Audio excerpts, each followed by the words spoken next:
legitimately hot.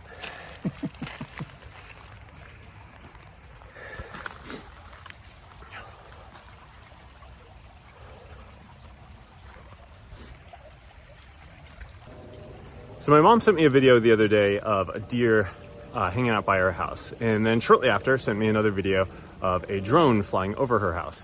And she was freaking out a little bit because she was saying, "What is this drone doing?" And she was saying, "I think it's like there to monitor the deer or something." And at first I thought that was kind of far-fetched and kind of strange, but I actually looked it up. And where she lives, drones are actually not allowed to be flying, and the county actually does have it listed on their website that they use drones to monitor the deer population. So she was actually right, which is kind of mind-blowing. And I had a reaction that was very split, because the tech geek in me thought that is so cool. Like, that is so cool that they're using drones to monitor the deer population and stuff like that. I was a volunteer firefighter for 4 years, and I always thought it would have been super cool to dispatch a drone to the scene ahead of us and get us kind of a report before we go in. So I had that reaction. And then I had another reaction, which was much more kind of, I think, the reaction she was having, which was, yeah, I kind of understand the apprehension around this. Like, it's a little weird. You don't know who's operating that drone. You don't know what it's doing up there. And to be clear, like, I am a tech person. I believe in tech. Like, I'm very glad that I live in the modern world that we live in. And honestly, I'm glad to live in the world of AI. I think it makes my life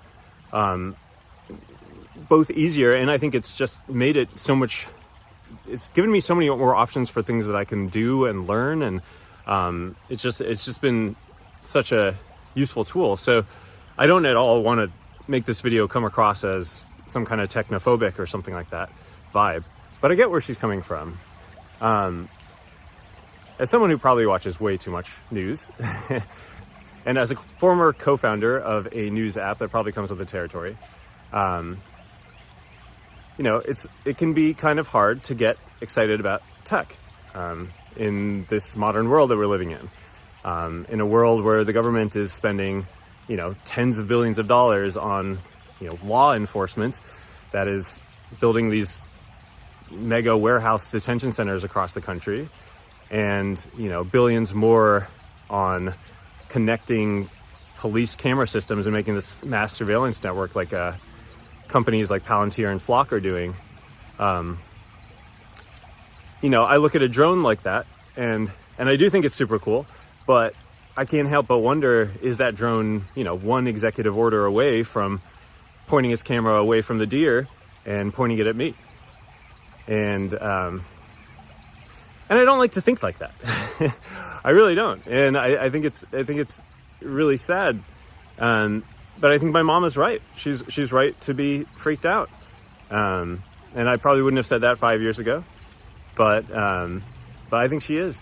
And the tech geek in me is so sad about that. Like, the Star Trek geek in me is so sad about that. Like, I don't want that to be the case. My capstone project in college was to work with Arlington County, which is where the Pentagon is located, and build a platform for their water management system.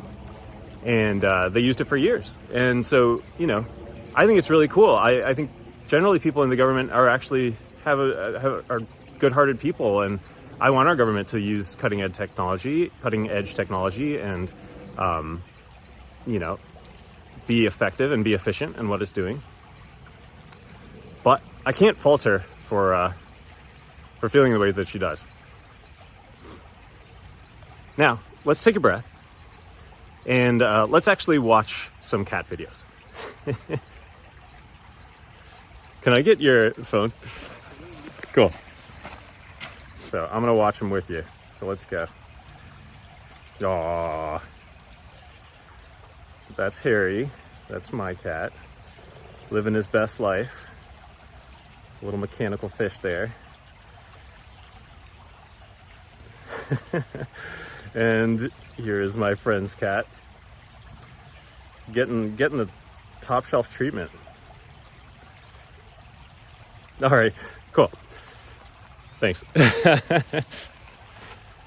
All right, I feel like we needed that. I needed that. And I guess this is the point in the video where I'm supposed to say, and that's why I'm building Herd, right?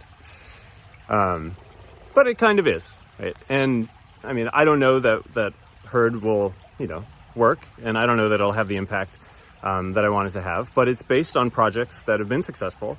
vTaiwan was something that was used in Taiwan, and Participativo in Brazil.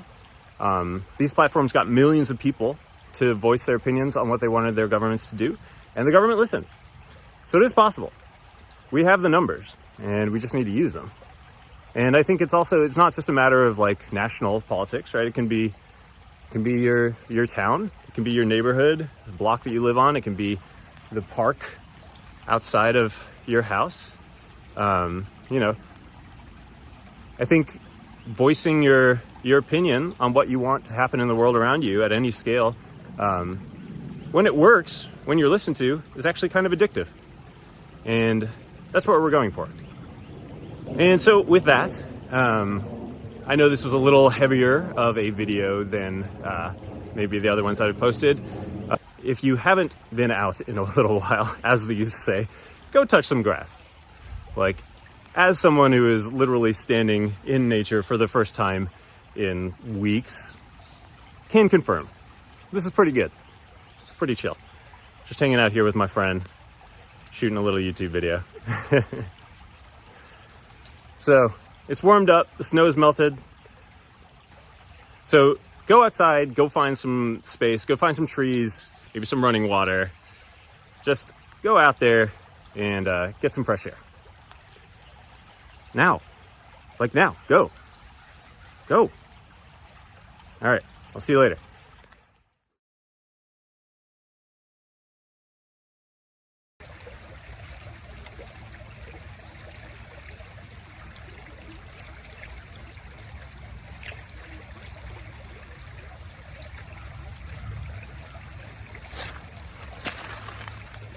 Hey, are you still here? It's over. Go outside. Go.